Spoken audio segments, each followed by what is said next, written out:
হযরত আবু বকর সিদ্দিক রাদিয়াল্লাহু তাআলা আনহু রুমে ঢুকলেন।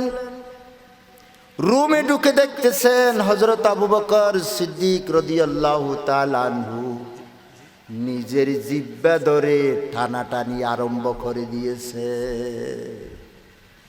মুয়াত্তা ইমাম মালিকের হাদিস, হযরত উমর ঢুকছেন, আসসালামু আলাইকুম বলেন।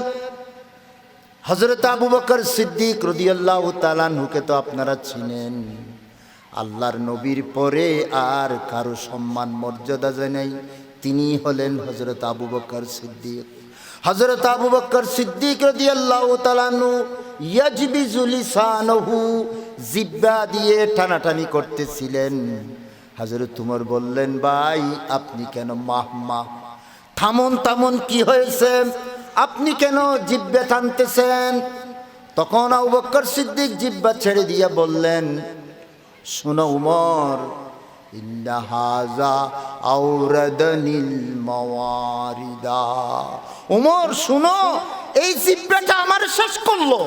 খেয়াল করুন কথাটা, শেষ আমার আলোচনা। এই জিহ্বাটা আমার শেষ করলো। কি শেষ করলো এটা আর জানার দরকার নাই। কেউ নাই বাড়িতে। হযরত আবু বকর সিদ্দিক রাদিয়াল্লাহু কেন নিজের জিহ্বা টানতেছিলেন, কেন টানতেছিলেন, এই ঘটনাটা একটু মনে রাখবেন। কেউ নাই এখানে, নিজের জিহ্বা নিজে টেনে ছিঁড়ে ফেলতেছে। আর হযরত উমর ঘটনা চক্রে এসে গেছে। ইন্না হাযা আওরাদানিল মাওয়ারিদা, ওমর ভাই আমার এই জিহ্বা আমারে শেষ করলো, এই কথা বলেছে। ভাইগণ বন্ধুগণ, আসুন গীবত থেকে নিজেকে হেফাজত করি। কষ্ট করে কনকনে শীতের রাতে এসেছেন, এই আশার ফজিলত তখনই হবে আলোচনা যা শুনবেন এটা যদি জিন্দেগিতে আমল করেন। আল্লাহর নবীজির সাহাবী নবীজিকে জিজ্ঞাসা করলেন, হে প্রিয় নবীজি, গীবত কাকে বলে তো বুঝলাম না। যদি কোনো মানুষের ভিতর কোনো বদখাসলত থাকে, দোষ থাকলে সেই দোষ বলাও নাকি খারাপ। নবীজির সাহাবী জিজ্ঞাসা করলেন, মল গীবত, গীবত কাকে বলে?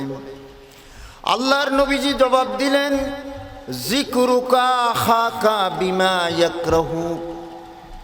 নবীজি সাহাবীকে বুঝিয়ে দিলেন, তুমি তোমার কোনো ভাই, কোনো আল্লাহর বান্দার ব্যাপারে এমন কথা বলা যে সেটা অপছন্দ করে। তুমি তোমার ভাইয়ের জন্য এমন কথা তুমি বলবে তার অনুপস্থিতিতে, যা তার খারাপ লাগবে। সে খারাপ, তার খারাপ লাগবে কিনা শুধু এটা চিন্তা করবা। সে যদি এখানে উপস্থিত থাকতো তার খারাপ লাগতো কিনা এটা শুধু চিন্তা করবা। সাহাবী জিজ্ঞাসা করলেন, ইনকানা মাকুলু ফিহে, ইনকানা ফিহে মাকুল। হে নবী, সত্যি সত্যি তার ভিতর যদি সেই দোষ থাকে, এরপরেও কি এটা গীবত হবে কিনা? তার ভিতর তো দোষ আছে, আমি জানতাম, নিশ্চিতভাবে জানি, তাই তো আমি তার অনুপস্থিতিতে আরেকজনের সামনে তার বদনামি করলাম। আমি জেনে শুনে বদনামি করেছি, মিথ্যা বলি নাই। এমন হলে গীবত হবে কিনা? আল্লাহর নবী বলেন, রে আমার সাহাবী শুনো, যদি তার ভিতর দোষটা থাকে তাহলেই তো গীবত হয়। আর যদি দোষ না থাকে তাহলে তো ওইটা গীবত হবে না, গীবতের চাইতে মারাত্মক আরেকটা কিছু হবে।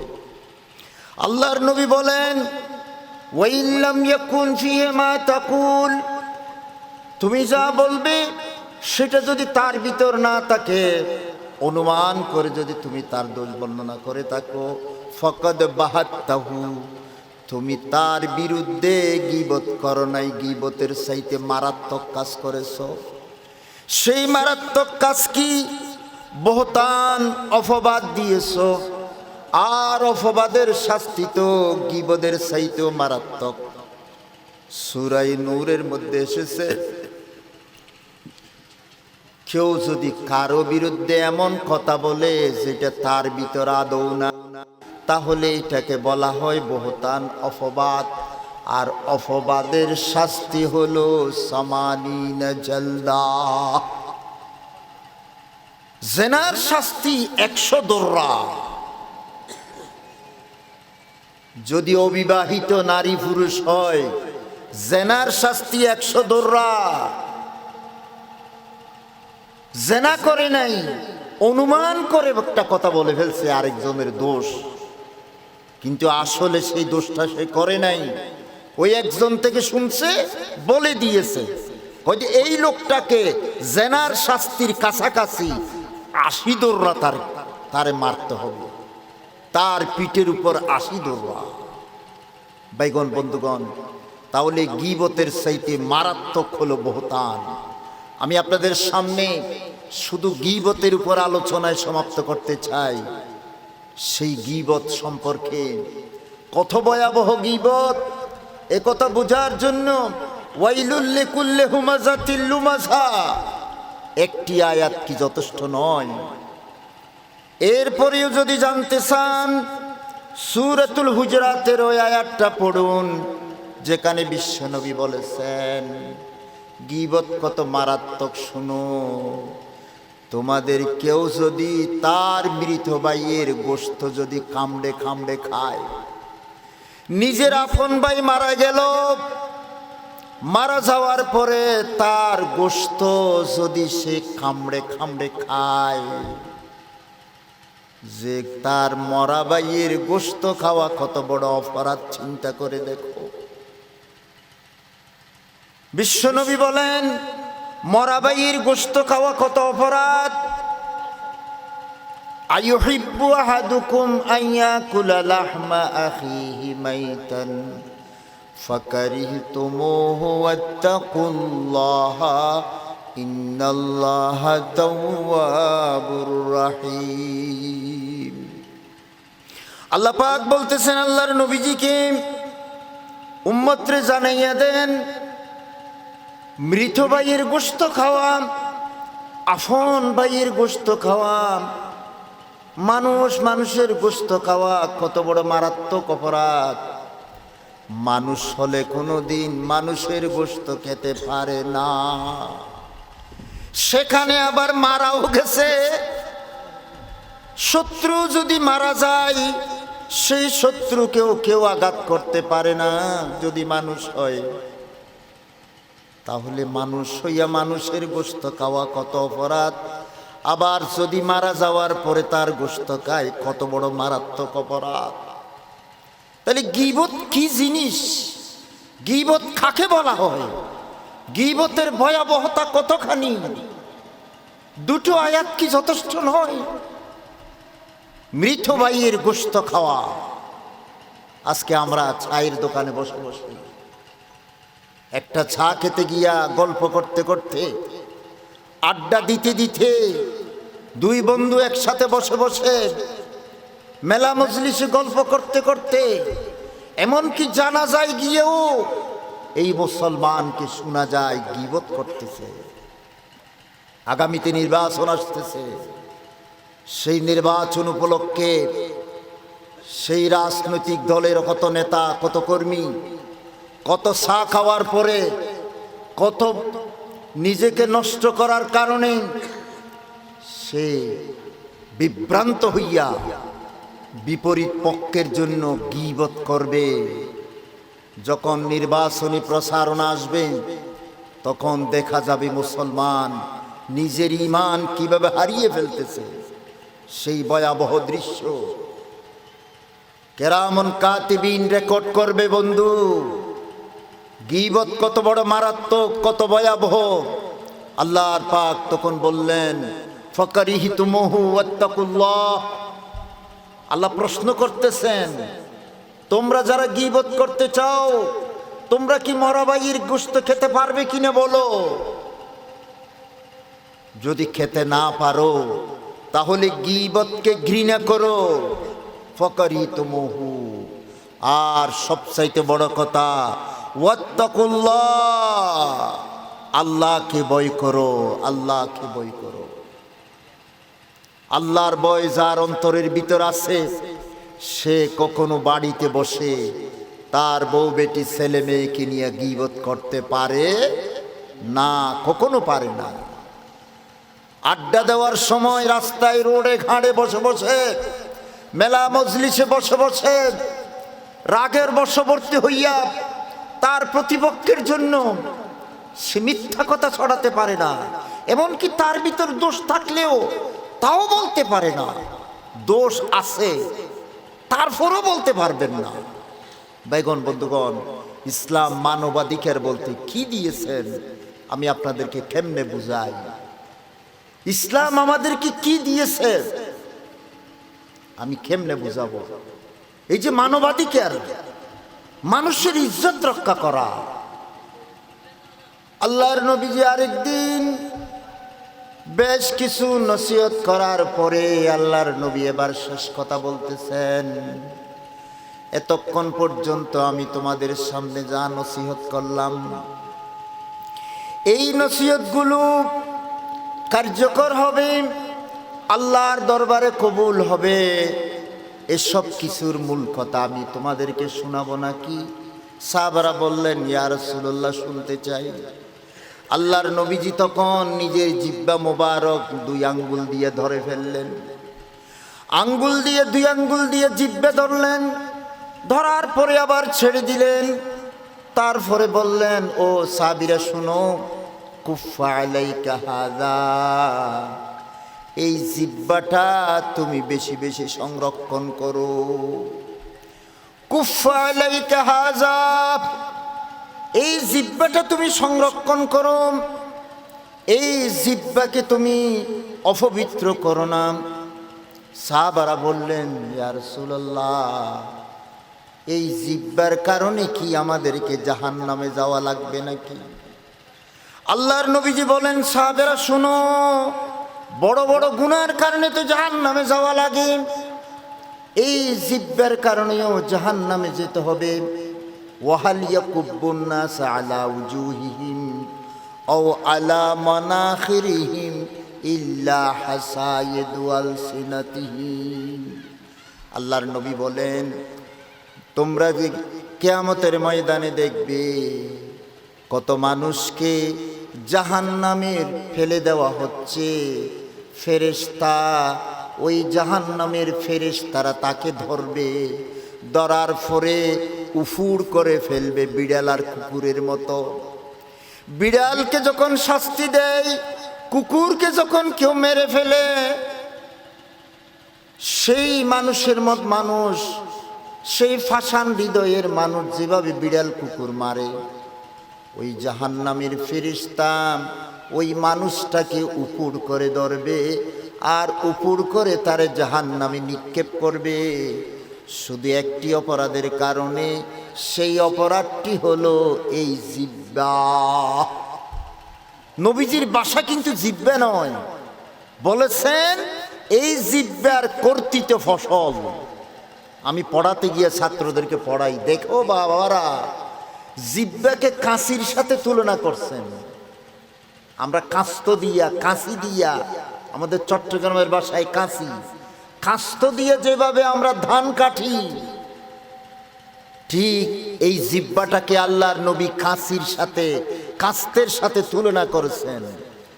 এই কাঁচি দিয়ে আপনারা যেভাবে ধান কাটেন, আল্লাহর নবীজি বলতেছেন আল্লাহর বান্দাদের এই জিহ্বাটা কাঁচির মতো, এইটা দিয়েও যা কিছু কাটবে, যেই ফসলগুলো কাটবে। এখানে ফসল বলতে বুঝলেন এই গীবত, এই বহতান, এই মিথ্যা কথা, যা যা গুনার কথা আমরা মুখ দিয়ে বলে থাকি, সেগুলোই বলা হয়েছে জিহ্বার কর্তৃত ফসল। আলসিনাত হাসাইদু আলসিনাতিহিম। সুতরাং ভাইগণ বন্ধুগণ, আমাদের পেয়ারা নবীজি নিজের জিহ্বা যে 2 আঙ্গুল দিয়ে ধরছিলেন, এটা খুব মনে রাখবেন। নবীজি নিজের জিহ্বা ধরে বুঝাই দিয়েছেন উম্মতরে। তারপরেও জানি না উম্মত, আল্লাহর নবীর উম্মত নিজেকে রক্ষা করতে পারবে কিনা আমি জানি না বন্ধুরা। আল্লাহর নবীর আরেকখানি বুখারী শরীফের হাদিস, আল মুসলিমু মান সালিমাল মুসলিমুনা মিন লিসানিহি ওয়া ইয়াদিহি। সত্যিকার মুসলমান হলো যার জিহ্বা এবং হাত থেকে মুসলমানরা নিরাপদ থাকে। জিহ্বা এবং হাত থেকে মুসলমানরা নিরাপদ থাকে। হাত দিয়ে কাউকে পিটাইনি, মারিনি, কষ্ট দেয়নি, অস্ত্রের আঘাতে কাউকে জর্জরিত করেনি, আর জিহ্বা দিয়া কাউকে মনে কষ্ট দেয়নি। আমাদের মুহাদ্দিসুনে কেরাম এখানে আরো বলতেছেন, এখানে মুসলিমুনা বলতে শুধু মুসলমান নয়, অমুসলমানরাও মুসলিমুনা শব্দের ভিতর আছে। কারণ বিশ্বনবীজি যেদিন হাদিস বলতেছিলেন সেখানে আরবের জমিনে কোনো অমুসলমান ছিল না। সুবহানাল্লাহ বলবেন না? কোনো অমুসলমান ছিল না। এজন্য নবীজি বলেছেন, আল মুসলিমু মান সালিমাল মুসলিমুনা মিন লিসানিহি ওয়া ইয়াদিহি। মুসলমান হোক অমুসলমান হোক, কারো বিরুদ্ধে গীবত করা যাবে না, কষ্ট দেওয়া যাবে না। আপনি যে তার বিরুদ্ধে যে একটা কথা বলে ফেললেন, কেউ শুনে নাই, কিন্তু শুনেছেন একজনকে, আল্লাহ তো শুনেছেন, আপনার দুই কাঁধের ফেরেশতারা তো শুনেছেন। তাহলে কি করে বললেন এক ভাইয়ের গীবত? কিভাবে আপনি করতে পারলেন? ভাইগণ, বন্ধুগণ, বরং কবিরা বলে গেছেন, জারাহাতুস সিনান লাহাল তিয়াম ওয়ালা ইয়ালতামু মা জারাহাল লিসান। তার মানে হলো তরবারির আঘাত, তরবারির আঘাত চিকিৎসার পরে শুকাতে পারে, কিন্তু মুখের আঘাত, জিহ্বা দিয়ে যে আঘাত করা হয়, আরেকজনকে যে কষ্ট দেওয়া হয়, আরেকজনের মনে ব্যথা পায়, এমন কথা তার সামনে অথবা তার অনুপস্থিতিতে। আমার আজকের আলোচনা হলো অনুপস্থিত, ও নাই, ও না থাকা অবস্থায় তার গীবত করা। এই যে একটু আগে কোরআন আয়াত শোনালাম, সে আয়াতে কি বুঝেছেন? মৃত ভাইয়ের সাথে কেন তুলনা করছেন? কারণ আপনি যার বিরুদ্ধে কথা বলেছেন সেও আপনার মতো মানুষ, আপনি তার দোষ ধরছেন। আপনি কি ফেরেশতা? দোষ কি আপনার নেই? আপনার দোষ নেই? আপনি নিজের দোষের দিকে যদি তাকাতেন তাহলে আপনি তার দোষ কোনোদিন দেখতেন না। আপনি যদি অসুস্থ হয়ে যান, যেদিন আপনার শরীরে 103 ডিগ্রি 60 ডিগ্রি জ্বর হবে, সেদিন আপনার পাশের কোনো প্রতিবেশীর জ্বর হয়েছে কিনা আপনার কোনো খবর থাকবে না। কারণ আপনার নিজেরই তো 103 ডিগ্রি 60 ডিগ্রি জ্বর, আপনি আরেকজনের খবর কেমনে রাখবেন? আজকে ভাই, আমরা পৃথিবীতে আসার পরে কি পরিমাণ গুনাহ করেছি আল্লাহর সাথে, কত মানুষের হক নষ্ট করেছি, কত মানুষকে ব্যথা দিয়েছি। অন্তত আমরা প্রত্যেকে এক একজন গুনেহগার। সেই গুনাহের দিকে যদি তাকাতাম তাহলে অন্য কোনো ভাইয়ের গীবত করা আমাদের পক্ষে অসম্ভব হতো। আর যে কবির একটা অংশ, কবিতার অংশ বললাম, সেখানে বলা হয়েছে তরবারির আঘাত শুকাতেও পারে চিকিৎসা করলে, কিন্তু জিহ্বার আঘাত শুকায় না। এজন্য খবরদার, জিহ্বা দিয়ে কাউকে আঘাত করবেন না।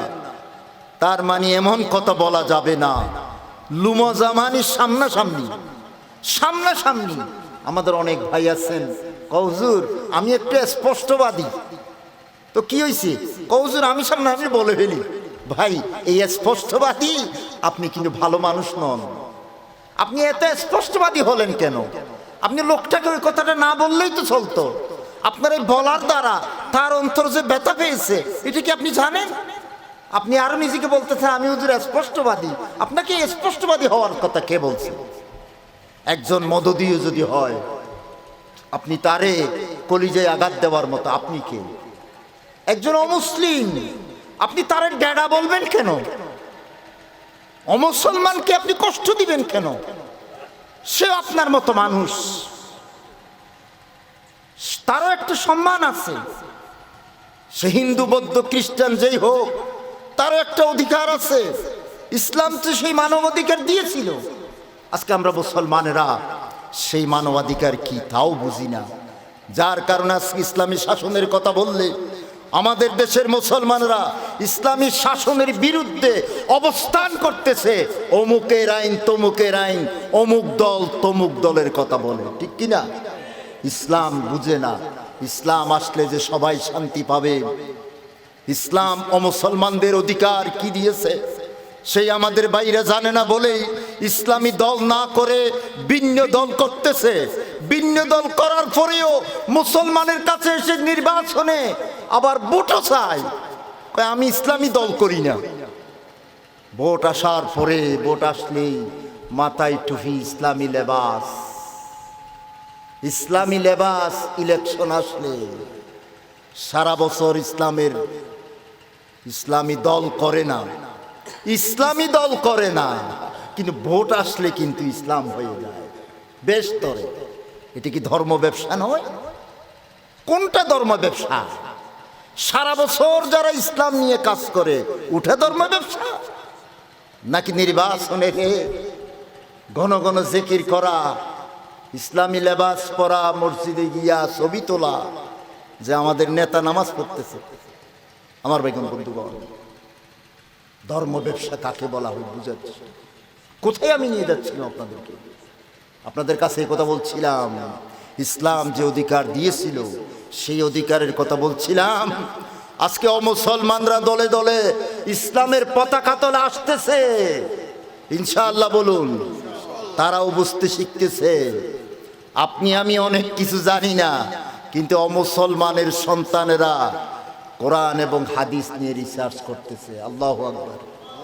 তারা বুঝে শুনে আসতেছে ইসলামী দল ক্ষমতায় এলে অমুসলমানরাও যে শান্তি পাবে, এখন অমুসলমানরাও বুঝে গেছে। আল্লাহ। প্রিয় হাজিরিন, এজন্য গীবত কারো বিরুদ্ধে নয়, কোন মুসলমানের বিরুদ্ধে আঘাত করবেন না। এই যে বললাম, ডেঁড়া ডাকবেন না, ডেঁড়ার ফোয়া বলবেন না, কারো বিরুদ্ধে গীবত এটা মুসলমানদের করতে হবে না। বিশেষ করে এই যে বললাম মিল লিসানিহি ওয়া ইয়াদিহি, আল্লাহর নবীজি আগে লিসানের কথা কেন বলেছেন? কেন লিসানের কথা বলছেন? জিহ্বার কথা আগে বলছেন কেন? বলছেন এই কারণে, জিহ্বার আঘাত শুকায় না।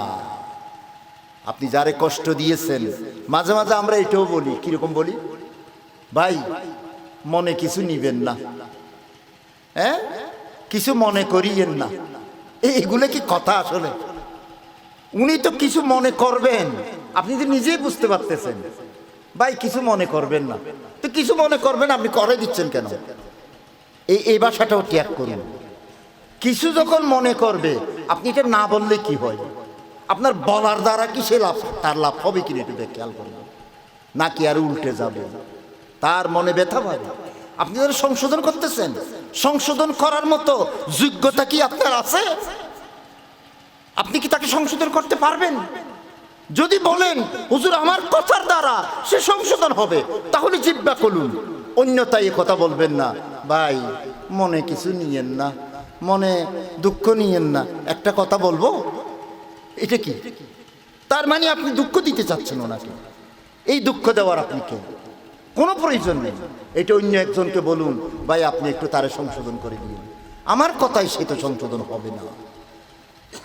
আমার ভাইরা বন্ধুরা, সুতরাং গীবতের ভয়াবহতার কথাই আমি আপনাদের সামনে উপস্থাপন করছিলাম।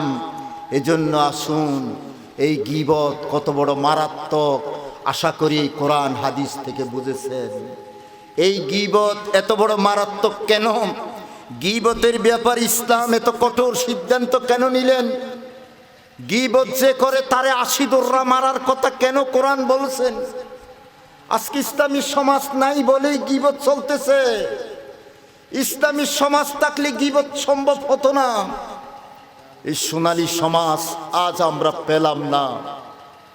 প্রিয় বন্ধু, গীবত এত মারাত্মক কেন? গীবত মারাত্মক হওয়ার প্রথম কারণ, আপনার আমার জিহ্বাকে হেফাজত করা, জিহ্বা আপনার আমার এটা পবিত্র একটা অংশ, যেই জিহ্বা দিয়েই কালেমায়ে তৈয়বা পড়েছিলাম। জিহ্বা না থাকলে কালেমায়ে তৈয়বা পড়তে পারতাম না। যেই কালেমায়ে তৈয়বা, তৈয়বা মানে তো পবিত্র, পবিত্র কালেমা যে জিহ্বা দিয়ে পড়েছিলাম, সেই জিহ্বা কেন আজ অপবিত্র করব? আশিদুররা খাওয়ার মতো কাজটা আমি আমার জিহ্বা দিয়ে আমি কি করে করতে পারি? ভাইগণ বন্ধুগণ, নিজের স্ত্রীর সাথে গল্প করার সময়ও আত্মীয় স্বজন নিয়ে বেশি কথাবার্তা বলবেন না। ঘরের মধ্যে স্বামী স্ত্রী কথা বলতেছেন, এখনো কিন্তু গীবত হওয়ার আশঙ্কা আছে। হয় স্ত্রী আপনার সাথে গীবত করবে, অথবা আপনি স্ত্রীর সাথে গীবত করতেছেন। কারো কথা কোনো প্রতিবেশী, কোনো আত্মীয় স্বজন। একদিন এক মহিলা তার স্বামীকে তার ননদের ব্যাপারে বলতেছে। স্বামী বলছে, খবরদার, আজ থেকে আর বলিও না কোনোদিন। এক মহিলা তার জালের ব্যাপারে বলতেছে, বলে তোমার জাল জ্বালা এইগুলোর বদনামি তুমি আমারে করিও না কোনোদিন। ওরা আমার ভাইয়ের বউ, কেউ আমার বড় ভাইয়ের বউ, কেউ আমার ছোট ভাইয়ের বউ। তোমাদের ভিতর দ্বন্দ্ব হবে, আমারে না শুনাইয়ে কি পারো না? যদি পারো এটাই উত্তম। কারো বদনামি আমি শুনতে চাই না। সবার ভিতর দোষ থাকে, সেই দোষ আলোচনা সাপেক্ষে সংশোধন করিনি। আমার বেগন বন্ধুগণ, তাহলে এই গীবত আমরা করব না কেন? এর প্রথম উদ্দেশ্য হলো, যেই জুবান দিয়ে কালেমায়ে তৈয়বা পড়েছিলাম, এবং যেই জুবান এখন আমরা অপেক্ষা করছি আখেরি আরেকবার কালেমায়ে তৈয়বা পড়ে এই পৃথিবী থেকে বিদায় নেব, এই জিহ্বা দিয়েই তো পড়তে হবে। অন্য কোনো শরীরের অংশ দিয়ে তো আবারও কালেমায়ে তৈয়বা পড়ার সুযোগ নেই। সুতরাং কালেমায়ে তৈয়বা দিয়া আমার পবিত্র জীবন যে আরম্ভ করছিলাম, সেই পবিত্র জিহ্বা অপবিত্র করতে পারি না। যেই জিহ্বা পবিত্র রাখা দরকার, মৌতের সময় একবার কালেমায়ে তৈয়বা পড়ব বলে। যেই জিহ্বা পবিত্র রাখা দরকার, যেই জিহ্বা দিয়ে আলহামদুলিল্লাহ বলবো বলে। পৃথিবী থেকে বিদায় নেওয়ার পরে কোনো ইবাদত থাকবে না, কোনো জিকির থাকবে না, কোনো কিছু করা সম্ভব হবে না। অন্তর থেকে যখন জান বের হয়ে যাবে, মুখ যখন বন্ধ হয়ে যাবে, একটি শব্দ থাকবে শুধু, যেই শব্দটা কোরআনের প্রথম শব্দ আলহামদুলিল্লাহ। এই শব্দ শুধু থাকবে।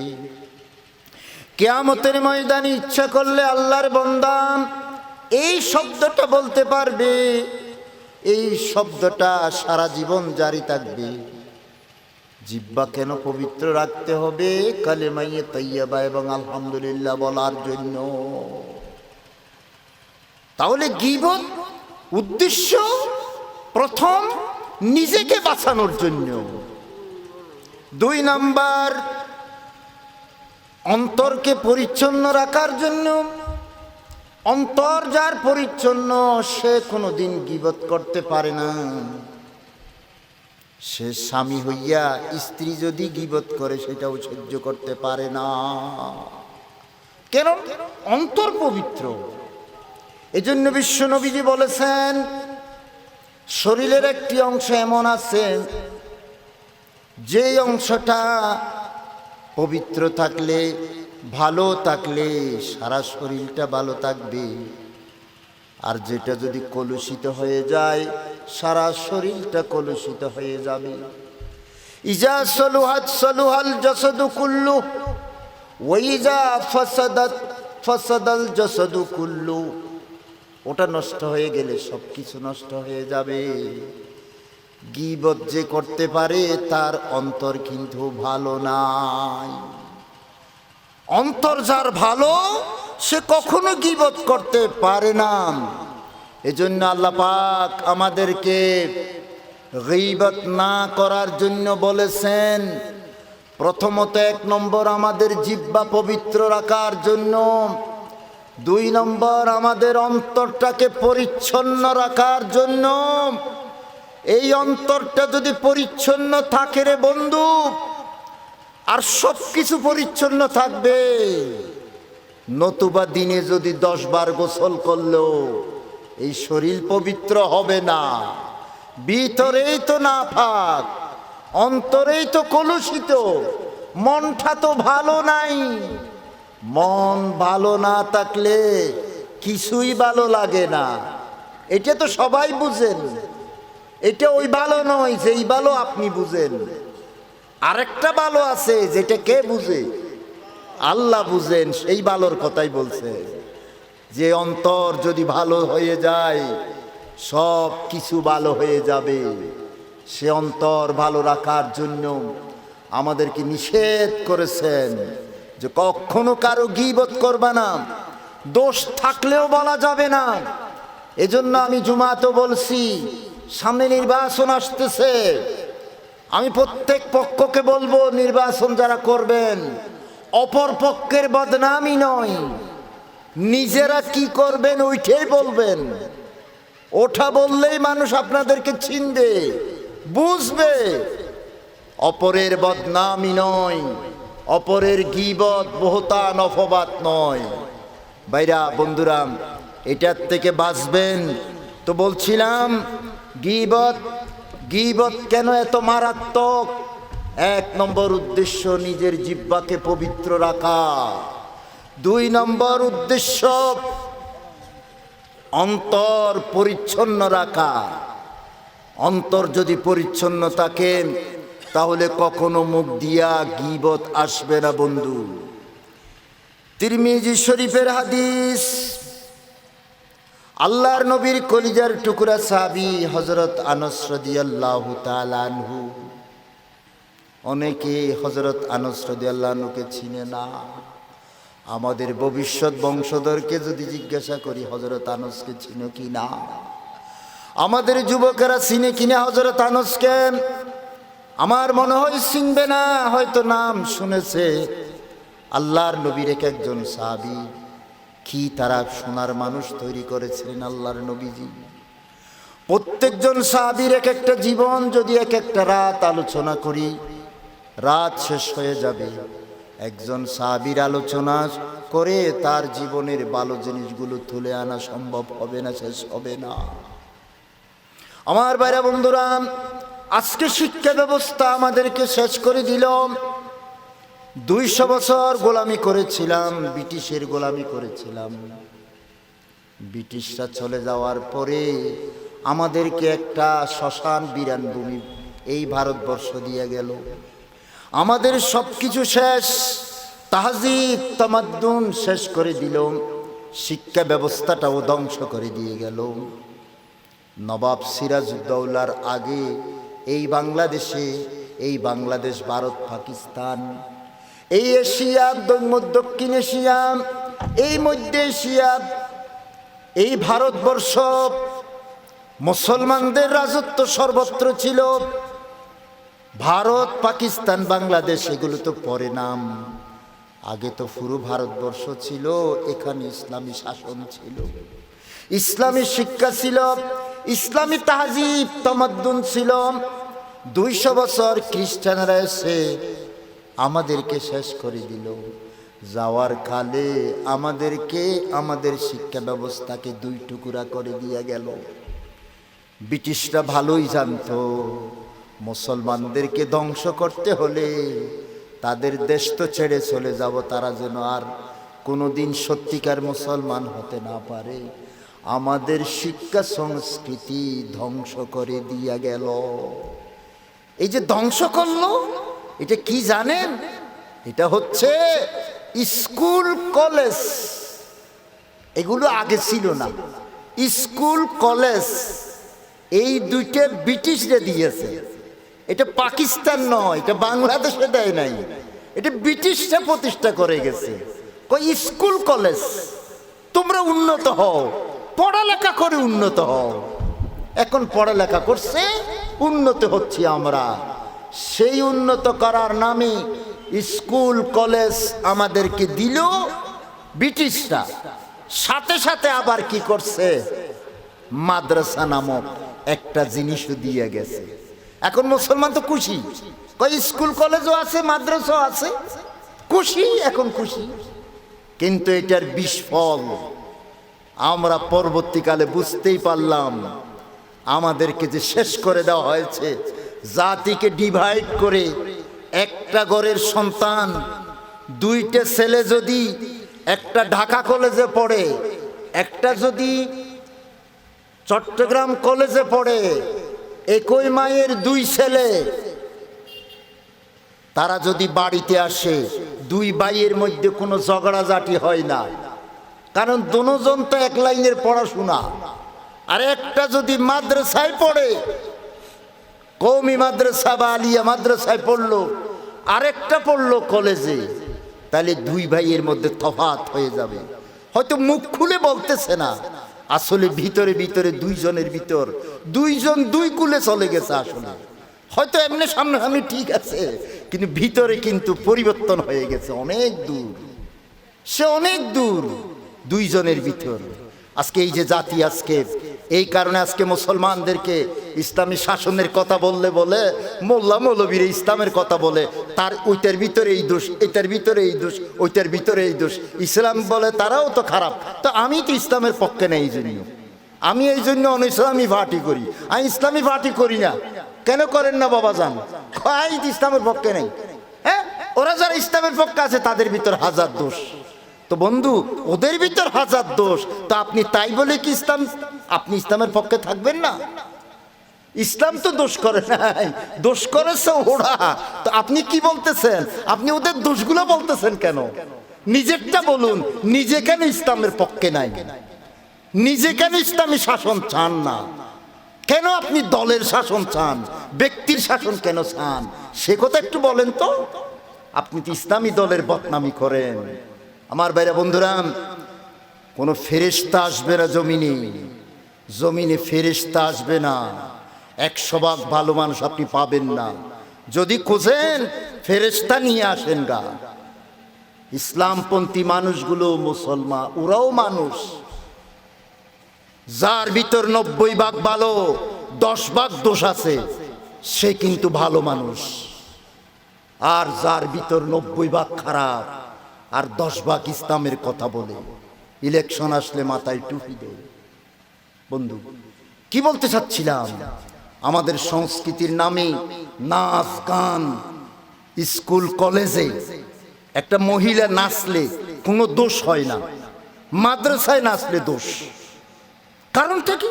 ওই স্কুল কলেজ মানে তো ইসলাম নয়। এটা কিন্তু আবার বুঝে, ভালোই বুঝে। তো আপনার ছেলে কোথায় পড়ে? আমার ছেলে তো স্কুলে পড়ে। তা আপনি তো নিজেই বুঝেন ওখানে নাচলে কোনো দোষ নেই। হারমোনিয়াম বাজালে কোনো দোষ আছে? ডোল তবলা বাজালে বিজয় দিবসে কন্যা হুজুর কোনো দোষ নেই। তো আপনার ছেলেটা কোথায়? হুজুর এইখানে আর কি। তবে আমি হাজি সাহেব 4 বার হজ করছি, 10 বার উমরা। হা হা ভাইগণ বন্ধুগণ, কি আলোচনা করছিলাম সেটা নয়। আমি আলোচনা করছিলাম হযরত আনস রাদিয়াল্লাহু তাআলা আনহু, আল্লাহর নবীর সাহাবী হযরত আনস রাদিয়াল্লাহু তাআলা আনহু। সেই নিশিরাত হয়ে গেল, মাকে বলতেছে, মা আমার তো ঘুম আসে না, আমার তো ঘুম আসে না। মা বলে, বাবা কি এর ঘুম আসে না তোমার? ছোট্ট ছেলে, তোমার বয়স 10 বছর, তোমার কি হলো, ঘুম আসতেছে না কেন? শরীরে মাথা কামড়াচ্ছে কিনা, শরীরে কোনো ব্যথা কিনা? কই মা, না, শুধু আমার জন্য আমার প্রাণ কাঁদে রে, আমার নবীরে দেখার জন্য। সুবহানাল্লাহ, প্রাণ কাঁদে নবীরে দেখার জন্য। মা আমারে নিয়ে যাও, আমি আমার নবীরে দেখব এই রাতে। মা নিয়ে গেলেন হযরত আনসের মা, হযরত আনসকে মায়ে আল্লাহর নবীর কাছে নিয়ে গেলেন। নিয়ে যাওয়ার পরে সেখানে কথাবার্তা বললেন। হে রাসূল, আমার প্রাণ কাঁদে আপনার চেহারা দেখার জন্য। আমার এখন মন চায় না আমি আর মায়ের সাথে যাব না, আপনার চেহারা দেখে দেখে বসে থাকবো, এখানে আমার জায়গা দিতে হবে, আমি আপনার ঘর থেকে যাব না। আল্লাহর নবী বলে, আনস তোমার বয়স তো মাত্র 10 বছর, আমার জন্য তোমার এত মায়া কেন? হযরত আনস রাদিয়াল্লাহু আনহু রয়ে গেলেন 10 বছরের ছেলে। আল্লাহর নবীর বয়স এখন 50 বছর, 53 বছর নবীজির বয়স। আর 10 বছর পরে নবী চলে যাবেন। 63 বছর হায়াতের সময় নবী আমাদের কাছ থেকে বিদায় নেবেন। তাহলে হযরত আনস রাদিয়াল্লাহু আনহু কে ছিল? ও ছোট্ট আমার বাবারা, শুনে রাখো, 10 বছর বয়সে যার প্রাণ কাঁদেছিল নবীর জন্য, সেই হযরত আনস 10 বছর পর্যন্ত যে কোনোদিন আর বাবার বাড়িতে, মায়ের বাড়িতে যায় নাই, আল্লাহর নবীর বাড়িতে অবস্থান করছিল, ওনার নাম হযরতে আনস। হযরত আনস রাদিয়াল্লাহু তাআলা আনহুকে একদিন আল্লাহর নবী বলতেছেন, হযরত আনসকে বলতেন, ইয়া বুনাইয়া। বুনাইয়া মানে ও আমার আদরের ছেলে। হযরত আনসকে আল্লাহর নবী ওই দিন থেকে ছেলে ডাকতেন। সুবহানাল্লাহ, ছেলে ডাকতেন। কি ভাগ্য হযরত আনস, কেমন ভাগ্যবান ছেলে। আল্লাহর নবীজি কি, নবীজি যারে ছেলে ডাকতেন, নিজের ছেলে তো নাই, আল্লাহর নবীর কোনো সন্তান তো বড় হয়নি, ছোটবেলায় তো ইন্তেকাল করেছিলেন। ইয়া বুনাইয়া, একদিন নসিহত করতেছিলেন হযরত আনস, আমাদেরকে শুনাইলেন, আমরা আমাদের ছাত্রদেরকে পড়াই মিশকাত শরীফের হাদিস। ইয়া বুনাইয়া, ও আমার আদরের কলিজার টুকরা ছেলে আনস রে, ইন কাদারতা, যদি তুমি সক্ষম হও, আনতুসবিহা ওয়া তুমসি, ও আনস যদি সম্ভব হয়, সকাল যাবে সন্ধ্যা আসবে, সন্ধ্যা যাবে সকাল আসবে, দিন যাবে রাত যাবে, দিন যাবে রাত আসবে, রাত যাবে দিন যাবে, তোমার হায়াতটা যদি তুমি এভাবে কাটাতে পারো, ওয়ালাইসা ফি কলবিকা গিশুন লিআহাদ, আর তোমার কলিজার ভিতর কারো প্রতি তোমার কোনো হিংসা বিদ্বেষ নাই। আনস, তুমি যদি এমনভাবে জীবন কাটাতে পারো, কারো প্রতি তোমার কোনো হিংসা বিদ্বেষ নাই। ভাইগন, চায়ের দোকানে বসে যখন আপনি বলতেছেন অমুকের ফুয়া তমুক, অমুকেরও বউ গতকালি এইরকম হইছে, অমুক তার বউরে ফিটেছে ওটা গত রাতিয়া, আমি আমার এই জানালা দিয়ে খেয়াল করছি, এই কথাটা যে আপনি চায়ের দোকানে বসে বলতেছেন, ওই ছেলেটা যদি আপনার ছেলে হতো, তার বউকে ফিটেছে, ঘটনা ঠিক আছে, একটা অন্যায় কাজ করছে, ইসলাম যেটা অনুমোদন দেয় না। স্বামী তার স্ত্রীকে ফিটাবে, বেদম প্রহার করবে, এই অনুমতি কোনো স্বামীকে দেওয়া হয়নি। হ্যাঁ বন্ধু, হ্যাঁ, আল্লাহর নবীজি কোনোদিন নিজের স্ত্রীর গায়ে হাত তোলেননি। সেই বিশ্বনবীর উম্মত হইয়া আমাদের বাঙালিদের ব্যাপারে কথা আছে, বাঙালিরা নাকি বউ ফিটায়, এগুলো বাঙালির চরিত্র, এটা মুসলমানের সন্তানের চরিত্র নয়। ভাইগণ বন্ধুগণ, কি বলতে চাচ্ছিলাম, মনের ভিতর যদি আপনার কোনো তার প্রতি কোনো খারাপই যদি না থাকে, সে যে তার বউকে ফিটেইছি, আপনি জানালা দিয়ে এটা খেয়াল করছেন, আপনি পরের দিন চায়ের দোকানে যে বলতেছেন, কারণটা কি? কারণ আপনার অন্তর পরিষ্কার নাই। আল্লাহর নবী হযরত আনসকে বলতেছেন, আনস, তোমার অন্তর যদি তুমি পরিষ্কার রাখতে পারো, এইভাবে যদি তোমার জীবন কাটাতে পারো, ফাফাল, তাহলে তুমি তাই করো। ওই যে বলছিলাম, গীবত কেন আমরা করতে পারবো না? আমাদের অন্তর পরিষ্কার করার জন্য। বলে, আনসরে তুমি যদি এইটা পারো, তুমি এইভাবে তোমার জীবন কাটাইবা, কারো ব্যাপারে হিংসা বিদ্বেষ রাখিও না, কাউকে দুঃখ দিও না, কারো বিরুদ্ধে বদনামি করিও না, যদি পারো করো।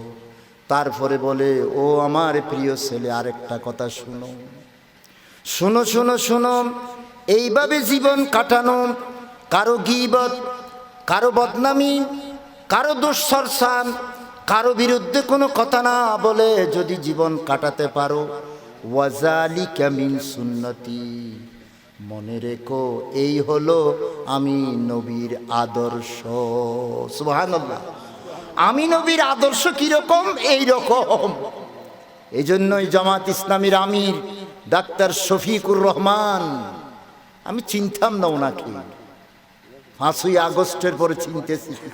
একটু খেয়াল করেন তো ওনার কথাগুলো, যে উনি কি বলে, যারা আমাদের বদনামি করে, দোষ চর্চা করে, তাদের ব্যাপারে আমাদের প্রোগ্রাম হলো তাদের জন্য দোয়া করা। সুবহানাল্লাহ বলেন না ভাই? সকলকে সেই নসিহাত, বিরুদ্ধে কথা বলা নয়। সে গালি দিবে, আমি কেন গালি দেব? সে অন্যায় করবে, আমি কেন করব? আমি তার বিপক্ষে তাকে ফুলের তোড়া দিতে পারলে ভালো। ভাইগণ বন্ধুগণ, হযরত আনাস রাদিয়াল্লাহু আনহু বলতেছেন, এ আনাস, এই হলো আমার আদর্শ। ওয়াজালিকা মিন সুন্নতি, এটাই আমার আদর্শ। ওমান আহাব্বা সুন্নতি, অথবা আরেকটি বর্ণনা, ওমান আহায়া সুন্নতি, যে আমার এই আদর্শকে ভালোবাসতে পারলো, অথবা আমার এই আদর্শ জমিনে চালু করলো, কারো প্রতি হিংসা বিদ্বেষ রাখলো না, গীবত করলো না, দোষ চর্চা করলো না, ফাকাদ আহাব্বনি, সে আমায় নবীর যেন ভালোবাসলো। আর যে আমারে ভালোবাসলো সে আমার সাথে জান্নাতে চলে যাবে। আল্লাহু আকবার। ওমান আহাব্বনি কানা মাই ফিল জান্নাহ। ভাইগণ বন্ধুগণ, আজকে আমি যে আলোচনা করলাম আপনাদের সামনে, এই গীবত থেকে বাঁচতে হবে কেন? 1 নম্বর, আমাদের জিহ্বাকে সংযত করার জন্য, জিহ্বাকে পবিত্র রাখার জন্য। 2 নম্বর, অন্তরকে পরিচ্ছন্ন রাখার জন্য। 3 নম্বর, মুসলিম মানবতার ইজ্জত বাঁচানোর জন্য। এই কথাটা একটু আগেই বলেছিলাম। মুসলমান, মানবতা, শুধু মুসলমান নয়, ওই যে হাদিস পড়েছি একটু আগেই, শুধু মুসলমান নয়, হিন্দু বৌদ্ধ খ্রিস্টানদের ইজ্জত বাঁচাতে হবে। হিন্দু বৌদ্ধ খ্রিস্টানের ইজ্জত বাঁচাতে হবে। তাদের উপর কোনো আঘাত করা যাবে না। তার ধন দৌলত সম্পদ তো বটেই, তার ইজ্জতের হানি হয় এমন কোনো কাজ কোনো মুসলমান করতে পারে না। ইসলাম কি দিল আমি আপনাদের কেমনে বুঝাই? আমার বেগুন বন্ধুগণ, সুতরাং বিশ্ব মুসলিম, বিশ্ব মানবতার ইজ্জত বাঁচাতে গীবত করা যাবে না। 4 নম্বর, সর্বশেষ, সমাজকে বাঁচাতে হিংসা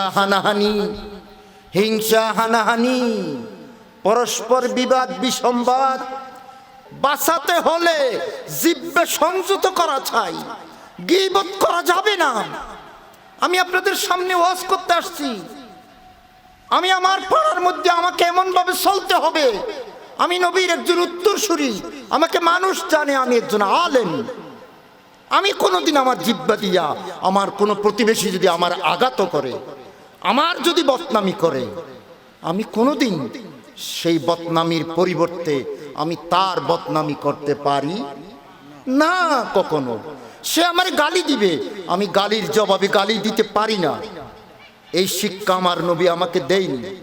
এজন্য বন্ধুরা, যে কথাগুলো বলছিলাম আমার জন্য, আপনাদের জন্য। সুতরাং সমাজ বাঁচাতে, হিংসা হানাহানি অশান্তি থেকে সমাজ বাঁচানোর জন্য আমাদেরকে গীবত থেকে বাঁচতে হবে। সেই শেষ কথার দিকে যাচ্ছি। একদিন হযরত উমর রাদিয়াল্লাহু তাআলা আনহু,